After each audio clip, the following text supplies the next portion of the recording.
Bueno, todos sabemos que algo inesperado, no estábamos preparados para nada en eso. Nos está causando pérdidas que yo no sé si nos van a superar el 20% de la producción total.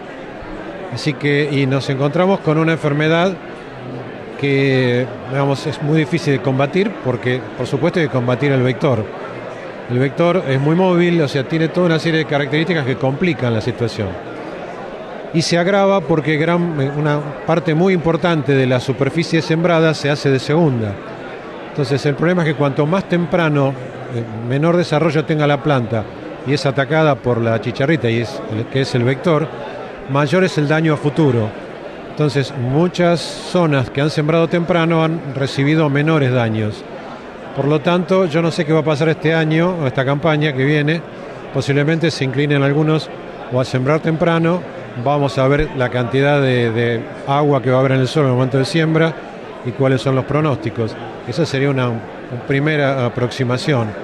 El control del insecto también, es decir, se implica retomar todo el uso de productos que lo controlen. No hay eventos que yo sepa, a lo mejor sí, pero no hay eventos que puedan limitarlo o controlarlo, así que vamos a tener que reducir a productos agroquímicos. Y otro de los manejos que se recomiendan es eliminar el maíz guacho, es decir, el maíz que queda de los años anteriores. Eso es fundamental. Aparentemente, no soy un especialista en el tema, por supuesto, pero aproximadamente durante 90 días libre de maíz y en los alrededores, y alrededores bastante amplios, se eliminaría el riesgo. Repito, este año nos agarró, o esta campaña pasada nos agarró desconociendo el daño que podía hacer, la problemática, y bueno, ahora están todos los cañones puestos atrás de eso. Hay gente especializada en el tema que creo que es la que corresponde como referente, ¿no? Y profundizar más el tema. Con relación al tema maíz picado, ¿cuáles son las recomendaciones, habida cuenta de que son tantos los productores que nos siguen a diario a través de Chacra Televisión? Bueno, en general es un sistema compuesto de varios procesos. El sistema general es desde que se elige el lote y la semilla hasta que el animal lo está rumiando o digiriendo. Y esos procesos son el manejo del cultivo, elección de libro, manejo del cultivo. El segundo proceso es la cosecha y embolsado.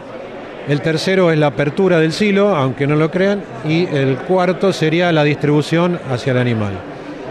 Hasta ahora los desastres que más se ven, pues realmente son desastres, es desde que se abre el silo hasta que el animal lo está utilizando. Realmente no podemos pensar en elegir el mejor híbrido si no lo manejamos bien. Y este tipo de manejo que yo veo, que es muy, no sé cómo llamarlo, sin tener en cuenta los riesgos que se tienen por la contaminación que se puede generar en el silaje, por la pérdida de dinero, pérdida de calidad, pérdida de rendimiento, por el solo hecho de manejar mal el silo.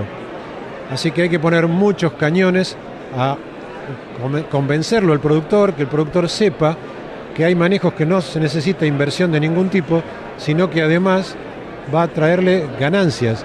Puede reducir, hemos encontrado pérdidas de casi un 50% en rendimiento. Si a eso le sumás a las pérdidas en calidad, estamos hablando de valores mayores. Eso quiere decir que en vez de hacer 40 hectáreas, podría haber hecho 20, con todo el costo. Estamos hablando de mucho dinero por hectárea. Es mucho más caro el material para picado, o sea, por hectárea, que el material de grano. Entonces, tirar es como ver, no sé, que se rompe una bolsa de grano y se desperdicia todo el grano. Bueno, lo mismo pasa, nada más que no es visible en la parte de silaje. No se tiene en cuenta. El productor, cuando ve una bolsa con maíz y ve que se le rompió, bueno, empieza a buscar una pala urgente y se desespera. No pasa lo mismo con el productor que deja el silo abierto, donde los animales pisotean. Es como si estuvieran pisotando el grano de maíz. Es lo mismo, en definitiva. Entonces, la culpa la tenemos muchos, es decir, los que estamos con los productores, los que estamos en las instituciones, las universidades, es decir, todo el organismo público y privado que puede tener cierto grado de injerencia, debería trabajar mucho, porque el productor yo creo que lo hace porque lo desconoce, no porque lo hace a propósito. Nadie quiere perder plata a propósito. Sí, decime. Como hombre de maizar, más allá de la coyuntura, la chicharrita, hace algunos años la niña o la sequía, ¿qué potencial tiene el maíz en la Argentina? Mira, justo podemos dividir en dos. Primero, la superficie sembrada. Prácticamente el gran, digamos, Problema no, el gran enemigo que tiene, tampoco enemigo, pero bueno, es la soja y maíz, ¿no? Es decir, competidor, digamos. Así que aumentar la superficie sembrada en todas las áreas que hoy se clasifican como áreas agrícolas es complejo y va a depender de los precios, de los costos de producción. El maíz tiene un costo de producción mucho mayor que la soja. De mi punto de vista, las retenciones, si se eliminan las retenciones en la soja, vamos a tener soja por todos lados, porque es un cultivo más barato, más tolerante a fenómenos ambientales y casi o muy poca fertilización. Entonces, evidentemente, la soja va a ser el cultivo preferido del productor. Eso no lo dicen muchas veces. Yo creo que sería un desbalance muy grande que tendríamos en cuanto al nivel productivo del país. Tendríamos mucha soja y poco maíz, cuando en otros países el balance es mucho más parecido. Estados Unidos, Brasil son más balanceados que nosotros en cuanto de qué porcentaje de maíz y cuánto de soja. Y el tema que me toca hoy en la charla es hablar de maíz en Patagonia, que es la nueva frontera agrícola. Como dije antes, si ustedes ven los mapas de regiones agrícolas, termina en la pata de Buenos Aires. El sur no existe, como diría alguna canción dando vuelta por ahí. Y mi intención, junto con los integrantes también del panel, es tratar de marcar que hay un potencial de hectáreas bajo riego que llega al 1.000.000 de hectáreas. No quiere decir que sea todo maíz, obvio, pero hay mucho por hacer, muchas inversiones público-privadas fundamentales y los rendimientos son impresionantes. Con riego y con la radiación que recibe el cultivo en la Patagonia, podemos competir y lejos con la zona de Venado Tuerto, que sería, digamos, el lugar donde los rendimientos de maíz se expresan mejor, ¿no? En el caso de la Patagonia, ¿hay híbridos que son específicos? Buena pregunta. El tema pasa por dos cosas. Depende a qué función va a cumplir el maíz. Si el maíz va a cumplir función de producción de grano, que es fundamental en Patagonia para que no lo tengan que traer del norte, van a tener que hacerse híbridos mucho más cortos, porque el periodo... Si el gran problema que tiene la Patagonia, que no lo podemos manejar, es las heladas tardías en octubre, noviembre y las heladas tempranas en marzo. Entonces tenemos que colocar híbridos que puedan cumplir un ciclo y que tengan el grano en condiciones de ser cosechado en marzo. Eso implica que una siembra en noviembre, llegar a marzo, tenemos que trabajar con ciclos cortos. Podemos darnos el lujo de sembrar con altas densidades como hacen en Europa, en Francia sobre todo.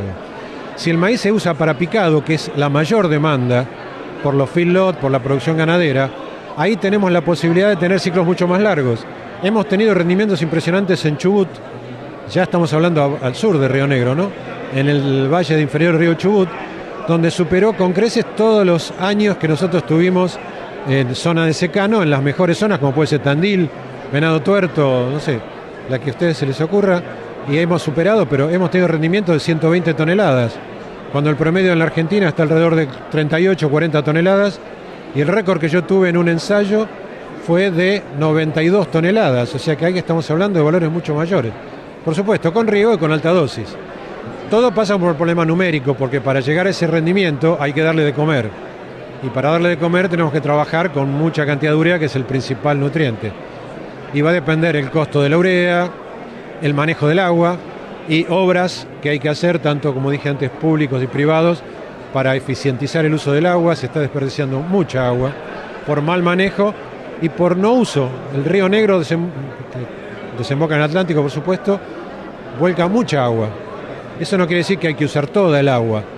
Hay que ponerse de acuerdo con los ambientalistas para que se calcule cuál es el valor, el caudal mínimo que tiene que llegar, y a partir de ahí tratar de usar esa agua. Pero para poder usarla hay que ampliar mucho la frontera.